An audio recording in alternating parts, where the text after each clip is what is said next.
Hi friends, അപ്പം ഞാൻ ഇന്ന് വന്നത് ഈ ഒരു ചുരിദാറിൻ്റെ സ്ലിറ്റ് കാണിക്കാൻ വേണ്ടിയാണ്. നമ്മൾ സാധാരണ ചുരിദാറിൻ്റെ സ്ലിറ്റ് ഇങ്ങനെയാണോ കാണല്? ജസ്റ്റ് ഇങ്ങനെ ഫോൾഡ് ചെയ്തിട്ടുള്ള ഈ ഒരു ഭാഗമല്ലേ കാണല്. പക്ഷേ ഇത് ഈ ചുരിദാറിൻ്റെ ഇത് ചീത്ത വശവും ഇത് നല്ല വശമാണ്. അപ്പം ഇങ്ങനെ ചെയ്യാൻ അറിയാത്തവർക്ക് വേണ്ടി എങ്ങനെ ചെയ്യുന്നതെന്ന് കണ്ടാലോ. ഷേപ്പ് അടിച്ചിട്ടുണ്ട്. ഷേപ്പിൻ്റെ അടുത്ത് നിന്ന് താഴോട്ട് ഓപ്പൺ അടിക്കുകയാണ്. അപ്പോൾ അതിൻ്റെ അടുത്ത് ഞാൻ ഇവിടെ ഈ ഓപ്പണിൻ്റെ സൈഡ് 20 ഇഞ്ച് ഇവിടുന്ന് ഇറക്കം വന്നിട്ടുണ്ട്. അവിടുന്ന് ഇവിടം വരെ ഒരു ചെറിയ കട്ടിങ്. ആ കട്ടിങ്ങിൻ്റെ അടുത്ത് നിന്ന് ഓപ്പൺ അടിക്കാൻ വേണ്ടിയിട്ട് ഈ ലൈനിങ് ഉണ്ടല്ലോ, ലൈനിങ്ങും ഈ നല്ല തുണിയും കൂടി കൂട്ടിയിട്ട് ഇങ്ങനെ പിടിക്കുക, അകം മറച്ചിടുക. രണ്ടും കൂടി ഇത് ഈ തുണി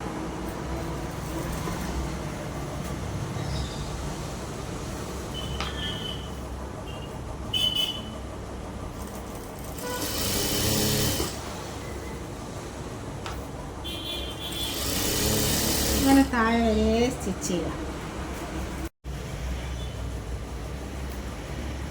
കണ്ടില്ലേ, അകം മറിച്ചിട്ട് നമ്മളെ സ്റ്റിച്ചിങ് പൂർത്തിയായതിന് ശേഷമുള്ള ഭാഗമാണിത് ഈ കാണുന്നത്. ഇനി ഇത് ഫിനിഷ് ആവാൻ വേണ്ടിയിട്ട് വേണേൽ നമുക്ക് അയൺ ചെയ്ത് കൊടുക്കാം. സ്റ്റീം ചെയ്തിട്ട് അയൺ ചെയ്യാം. ഇല്ലെങ്കിൽ ഫ്രണ്ട് പോർഷനിൽ ഒരു സ്റ്റിച്ച് കൊടുക്കാം.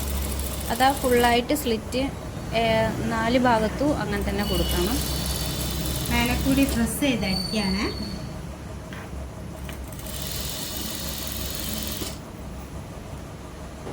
ഷിഫോണ് പോലുള്ള ഫ്ലോയി ടൈപ്പ് മെറ്റീരിയൽസിനൊക്കെ ഇങ്ങനെ സ്ലിറ്റ് യൂസ് ചെയ്താൽ നമുക്ക് ഫിനിഷായിട്ട് വൃത്തിക്ക് കിട്ടും. അപ്പം പിന്നെ ഒന്നും ആയി പോകുന്നില്ല. അപ്പം ഇങ്ങനെയാണ് വൃത്തിയായിട്ട് എല്ലാ ഭാഗവും കിട്ടുക.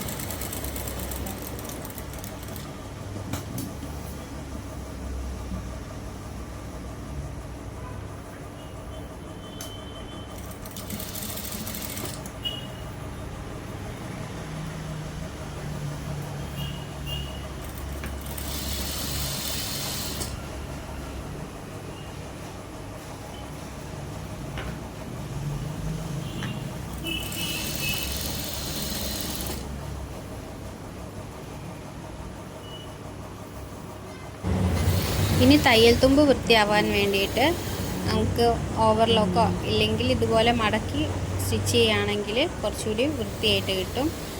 പുറത്തേക്ക് സ്ലിറ്റിൻ്റെ ഉള്ളിൽ കൂടെ ആ ബാക്കി വരുന്ന ഭാഗം കാണുന്നില്ല. അപ്പോൾ ചുരിദാർ നമുക്ക് ഇത്രയും ഫിനിഷിങ്ങിലായിട്ട് കിട്ടും. ഈ ഹാക്ക് നിങ്ങൾക്ക് ഇഷ്ടമായിട്ടുണ്ടെങ്കിൽ ലൈക്ക് ചെയ്യാനും കമൻറ്റ് ചെയ്യാനും മറന്നു പോകരുത്. Thank you.